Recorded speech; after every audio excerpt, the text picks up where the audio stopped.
در این باره حدیث هم هست از حضرت انس رضی الله عنه خادم جناب رسول الله صلی الله علیه و سلم میگن که جناب رسول الله صلی الله علیه و سلم چنین فرمودند: تزوجوا الولود الودود فإني مكاثر بكم الأمم يوم القیامه. روایت احمد.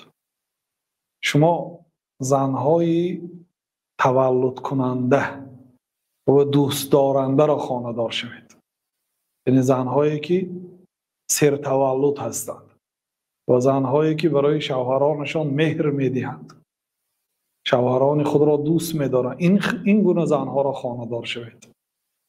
از کجا ما می‌دانیم که این زن سر تولد و محبت به شوهر پیدا می‌کند؟ قیاساً به مادر و خاله و خواهرانش و عمش و همونها به قبیلش قیاساً گفتن. شما خانه‌دار شوید زنهای تولد میکردگی را، چون که من روز قیامت با بسیاری امتم فخر میکنم.